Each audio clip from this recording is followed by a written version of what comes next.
Okay, now this is what we call the bad boys tank, and now I call it that because these guys in here will eat other fish. Anything smaller than them basically will go in their mouth and it just disappears. And what we have here is we have a few pelagics swimming around the top. We have some yellow-eyed mullet. These are sweep, which are similar to the blue mau-mau, but they're a dark grey fish. The little fella with the stripes on him over there is a kahawai. When he first came into us at around about 10 mils long, he was black and white striped. And we thought he might have been a juvenile kingfish, but no, he's turned out to be a kahawai. Apparently the juvenile kingfish have a yellow tail to start with. Right, we're going to feed the tank now. Yep. You ready for some action? This is why we call it the bad boys tank. This is, here we go, and you'll see it all in action now. There we are, here's our cod over here. The bearded cod, the black fish in the background, just coming out.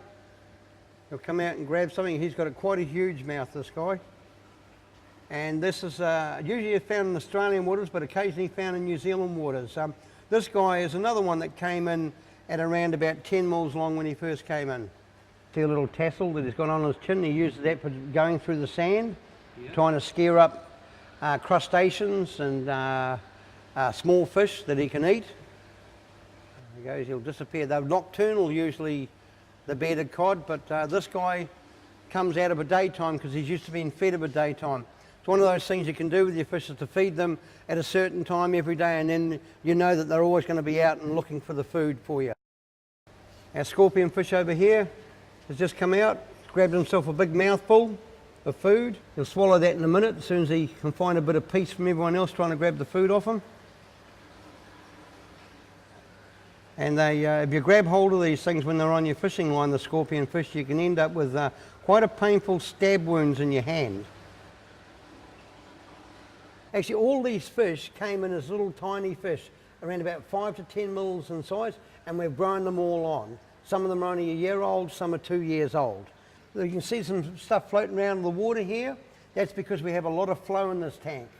And we use the flow to keep the water clean because these guys eat a lot and they put out a lot of waste. So we need to do a big turnover in this tank.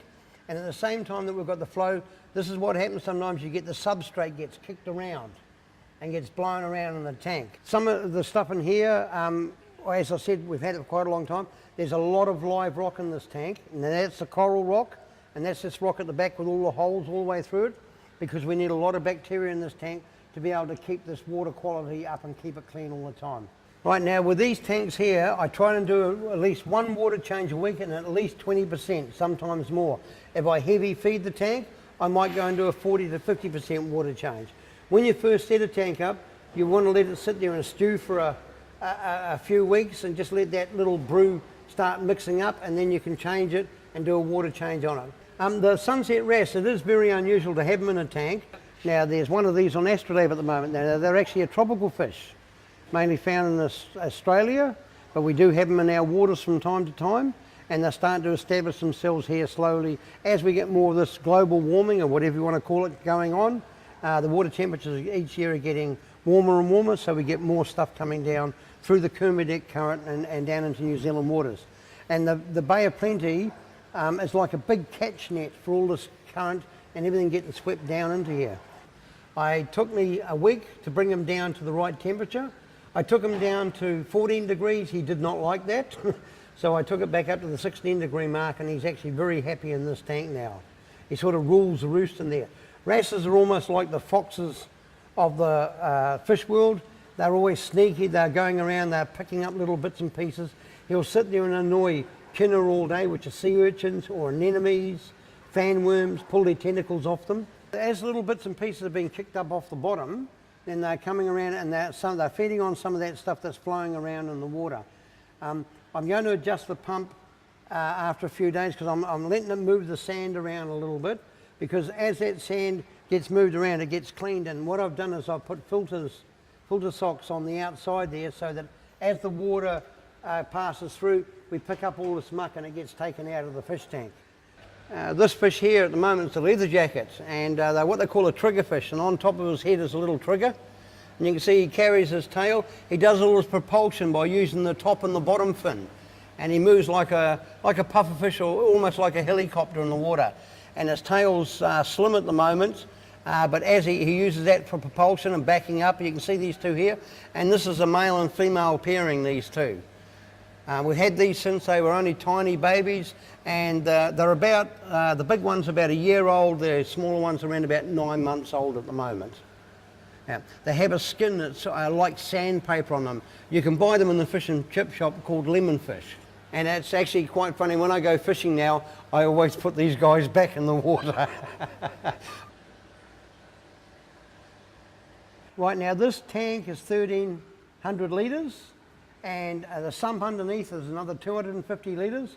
So where we have on here, we have a 12,000 litre per hour pump that pumps the water from the sump back to the tank again to produce that flow through the tank. And in here we have two WP60s, which can produce up to 15,000 litres of movement of water in the tank. And as you see, the fish will usually swim around in one direction because the water is doing a circulation in the tank. This is very good if you're doing things like shark, which have to keep on moving forward all the time. If you get your flow all going one way, then the shark can keep on moving and keep the water passing across his gills. Because unlike normal fish, sharks can't sit still for too long. Their gills stop functioning. So starting out with cold water, local marine is a good way to start out in the hobby, in the marine hobby if you want to. And you can catch a lot of these fish by hook off the walk. You take the barb off the hook, you can bring them up and set your tank up, and basically it's a fish only tank to start off with. Some of the fish too, don't forget, are covered by the quota system, so there is a legal limit to the sizes that some of these fish can be taken at.